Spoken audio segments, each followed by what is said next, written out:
आज हर 6 में से 1 दंपति बांझपन की समस्या से पीड़ित है। नित नई आविष्कार हो रहे हैं, नित नई खोजें हो रही हैं और उनके बारे में हम लोग शेयर करेंगे। और इसके अलावा हम जो देख रहे हैं यहाँ पे आजकल की बहुत ट्रीटमेंट महँगा हो रहा है, मरीज़ को नॉलेज नहीं होती है। मरीज़ डॉक्टर के पास जाने की बजाय पहले अपना समय बर्बाद कर देता है गाँव में ही टोने-टोटकों में, या फिर वो नीमक-कीमो के खतरे में पड़ जाता है। फिर वो जाके हमारे पास आता है, तब तक बहुत देर हो चुकी होती है। यदि आप नीमक-कीमो के चक्कर में पड़ते हैं और अंदाज़े से यदि आपका डॉक्टर ट्रीटमेंट करता है अनुमान से, ये गोली ले लो उसको दिन चढ़ जाएगा, क्योंकि all fingers are not alike, सब उंगलियाँ अलग-अलग हैं। हर पेशेंट की समस्या अलग-अलग है, उसे हमें आइडेंटिफ़ाई करना ज़रूरी है।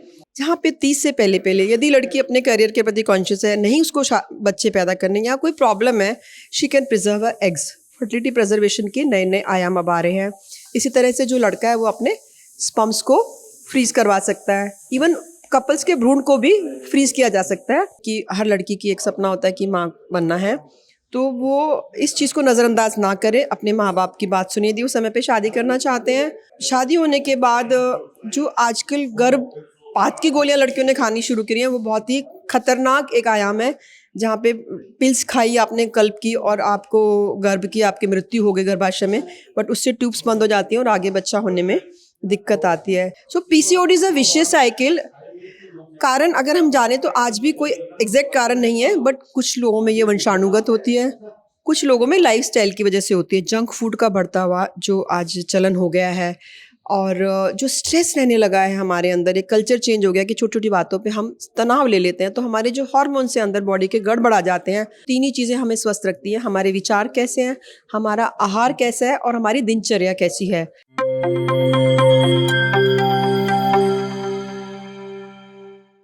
आज हमारे साथ है डॉक्टर सीमा मित्तल जी। आज हम इनसे जानेंगे आज की प्रेस कॉन्फ्रेंस के बारे में। आज आप बताइए क्या कार्यक्रम है, किस विषय पर है? ये हमारी जो कॉन्फ्रेंस है, इंडियन फर्टिलिटी सोसाइटी, जो हमारी एक नेशनल एसोसिएशन है, उसके हरियाणा चैप्टर की ये कॉन्फ्रेंस हम कर रहे हैं, जिसमें पूरे भारत से लगभग 110 चिकित्सक आएंगे जो कि अपने अपने फील्ड में इनफर्टिलिटी के बहुत ही माहिर हैं। कॉन्फ्रेंस का उद्देश्य है नॉलेज शेयरिंग। आज हर 6 में से 1 दंपति बांझपन की समस्या से पीड़ित है। नित नई आविष्कार हो रहे हैं, नित नई खोजें हो रही हैं और उनके बारे में हम लोग शेयर करेंगे।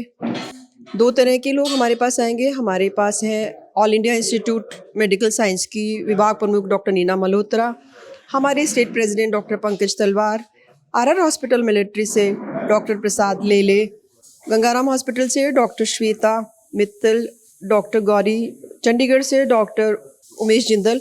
ये सभी लोग बहुत ही माहिर हैं जो कि अपने अपने विचार हमारे सामने रखेंगे। इसके अतिरिक्त बहुत सारे डॉक्टर्स हैं जो इनफर्टिलिटी के क्षेत्र में नए हैं, पोस्ट ग्रेजुएट स्टूडेंट्स हैं। उन सभी को सीखने के लिए एक बहुत ही अच्छा प्लेटफॉर्म मिलेगा। और हमारी कॉन्फ्रेंस का उद्देश्य यही है कि लेटेस्ट जितनी भी डेवलपमेंट अराउंड द वर्ल्ड हो रही है उसको हम इसमें डिस्कस करें, और सभी लोग इस कॉन्फ्रेंस में सहभागी होंगे हमारे इस डिस्कशन में। और इसके अलावा हम जो देख रहे हैं यहाँ पे आजकल की बहुत ट्रीटमेंट महंगा हो रहा है, मरीज़ को नॉलेज नहीं होती है। मरीज़ डॉक्टर के पास जाने की बजाय पहले अपना समय बर्बाद कर देता है गाँव में ही टोने-टोटकों में, या फिर वो नीमक-कीमो के खतरे में पड़ जाता है। फिर वो जाके हमारे पास आता है, तब तक बहुत देर हो चुकी होती है। तो इस प्लेटफॉर्म के माध्यम से हम पेशेंट्स को बताना चाहेंगे कि यदि 1 वर्ष से आप संतानोत्पत्ति की तरफ कार्य कर रहे हैं और आपको सफलता हासिल नहीं हो रही है, तो आपको अपने डॉक्टर के पास ही जाना है। डॉक्टर आपके टेस्ट करेंगे, महिला की ट्यूब टेस्ट करेंगे, उसका अंडा टाइम पे बनता है कि नहीं देखेंगे, उसके हार्मोन्स ठीक हैं क्या, ये बेसिक ट्रीटमेंट होगा। पुरुष में शुक्राणुओं की मात्रा कितनी है, उसमें कोई कमी तो नहीं है, उतना सब देखने के बाद यदि सब कुछ ठीक है तो बहुत सिंपल बेसिक दवाओं से ट्रीटमेंट हो जाता है। यदि उतना सही नहीं है तो आगे दूरबीन से जांच की जाती है, या यदि शुक्राणु या अंडाणु ठीक नहीं बन रहे हैं उसके लिए हार्मोन्स के इंजेक्शंस लगाए जाते हैं। इसके अलावा हमारे इलाके में बहुत सारे पेशेंट्स ऐसे हैं जिनकी नलें बंद होती हैं, ट्यूब्स बंद होती हैं, और पहले इसका कोई ट्रीटमेंट नहीं होता था, या फिर मात्र मुंबई, दिल्ली बड़े शहरों में होता था। लेकिन आज हमारे टेस्ट ट्यूब बेबी सेंटर में जो इलाज की दरें हैं वो बिल्कुल अंतर्राष्ट्रीय मानकों पर खरी उतरती हैं। तो आपको पेशेंट्स को आइडेंटिफाई करना है कि प्रॉब्लम क्या है, उसका ट्रीटमेंट क्या है, और फिर उसको उसी ट्रीटमेंट के लिए भेजना है जो कि एक डॉक्टर जो कि वेल वर्स्ड है वही कर सकता है। यदि आप नीम हकीमों के चक्कर में पड़ते हैं और अंदाजे से यदि आपका डॉक्टर ट्रीटमेंट करता है अनुमान से, ये गोली ले लो उसको दिन चढ़ जाएगा, क्योंकि for all for fingers are not alike, सब उंगलियां अलग अलग हैं, हर पेशेंट की समस्या अलग अलग है, उसे हमें आइडेंटिफाई करना ज़रूरी है। तो इसी के तहत हम एक संजीवनी प्रोजेक्ट हमारे जो प्रेसिडेंट हैं डॉक्टर पंकज तलवार उनकी अध्यक्षता में चलाया जाएगा, जहाँ पे हम उन एरियाज़ में पहुँचेंगे जहाँ पे गूगल सर्च नहीं पहुँचती है या नेटवर्क नहीं है, क्योंकि या तो पेशेंट बहुत ही ज़्यादा एक्स्ट्रा नॉलेज ले आते हैं जो उनको एडिशनल स्ट्रेस देती है, या फिर उनको बिल्कुल कुछ पता नहीं होता जो कि नीम हकीमों की खरपतवार को बढ़ाती है। तो हमारा उद्देश्य ये है कि नित नई अवेयरनेस हम फैलाते रहें ताकि सही समय पे सही चिकित्सक से मरीज़ अपना सही निदान कर सके। तो हम इसमें एक विशेष डिस्कशन करने वाले हैं अबाउट फर्टिलिटी प्रिजर्वेशन, जहाँ पे 30 से पहले यदि लड़की अपने करियर के प्रति कॉन्शियस है, नहीं उसको बच्चे पैदा करने या कोई प्रॉब्लम है, she can preserve her eggs. Fertility preservation के नए नए आयाम अब आ रहे हैं। इसी तरह से जो लड़का है वो अपने स्पर्म्स को फ्रीज करवा सकता है, इवन कपल्स के भ्रूण को भी फ्रीज किया जा सकता है। तो ये जो भी नई तकनीक है इनके बारे में भी हम विस्तृत रूप से चर्चा करेंगे। ये आपका प्रोग्राम कब होगा, कहाँ पर होगा, कितनी डेट को होगा, ये सब बताइए। ये प्रोग्राम 30 और 31 मार्च को निमराना फोर्ट पैलेस में होगा और 4:30 बजे से शुरू होके अगले दिन दोपहर 2 बजे ख़त्म हो जाएगा। आज के जो फीमेल्स हैं उनके लिए आप क्या मैसेज देना चाहेंगे कि कैसे अवेयर हैं इन चीज़ों के लिए?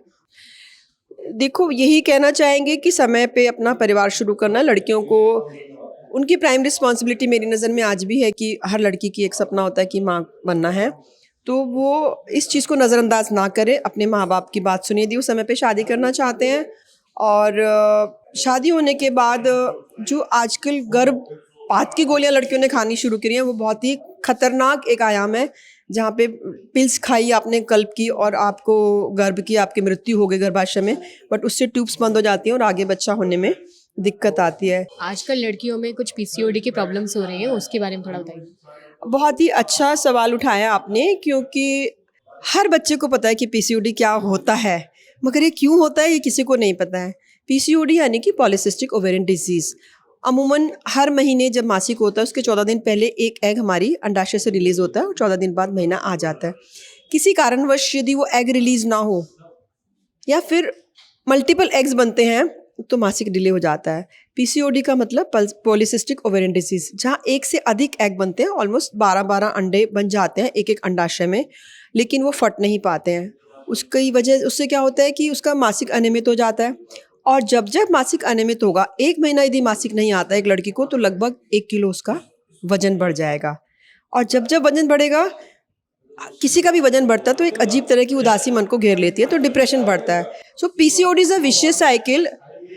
कारण अगर हम जाने तो आज भी कोई एग्जैक्ट कारण नहीं है, बट कुछ लोगों में ये वंशानुगत होती है, कुछ लोगों में लाइफस्टाइल की वजह से होती है। जंक फूड का बढ़ता हुआ जो आज चलन हो गया है, और जो स्ट्रेस रहने लगा है हमारे अंदर, एक कल्चर चेंज हो गया कि छोटी छोटी बातों पे हम तनाव ले लेते हैं, तो हमारे जो हार्मोन्स से अंदर बॉडी के गड़बड़ आ जाते हैं और टाइम पे रिलीज़ होने वाले हमारे एग्स नहीं रिलीज़ होते, एक्यूमुलेट होने लग जाते हैं, जिसकी वजह से पॉलीसिस्टिक ओवेरियन डिजीज़ होती है। मुख्य इसमें जो लक्षण होता है कि मासिक अनियमित हो जाता है। आमतौर पे इसमें बहुत ज़्यादा घबराने की ज़रूरत नहीं है। अगर आप स्ट्रेस फ्री रहते हैं और आप मोटे नहीं होते हैं तो इसका कोई साइड इफ़ेक्ट नहीं होता। लेकिन यदि आपका तनाव का लेवल बढ़ता है और वज़न बढ़ता है, तो फिर लड़कियों में जैसे हेयर ग्रोथ हो जाती है, male pattern of hair distribution आने लग जाता है। तो इसके लिए ज़रूरी है कि नियमित रूप से व्यायाम, जैसे कि मैंने बोला था कि 3 ही चीज़ें हमें स्वस्थ रखती हैं, हमारे विचार कैसे हैं, हमारा आहार कैसा है और हमारी दिनचर्या कैसी है। तो आप क्या खा रहे हैं, क्या सोच रहे हैं। फिर हम सुबह से रात तक काम करते हैं, एक्सरसाइज नहीं करते, डांस नहीं करते, तो आपको अपने पसंद का एक एक्टिविटी दिन में करनी है, B it sports, B it dance, it should be other than your routine. आपका भोजन बिल्कुल एक टाइम पे, सुबह उठना, टाइम पे खाना और टाइम पे सोना, यदि ये सब रहता है तो आई फील 80% प्रॉब्लम जो है पीसीओडी की वजह से वो सॉल्व हो जाती हैं। और एक और बात, गूगल नॉलेज, इतनी ज़्यादा नॉलेज लेके आते हैं छोटे छोटे बच्चे और नॉट रियलाइजिंग कि this is adding to their stress. तो I think little less wiser will help in PCOD patients. Thank you so much, आपने अपना समय दिया।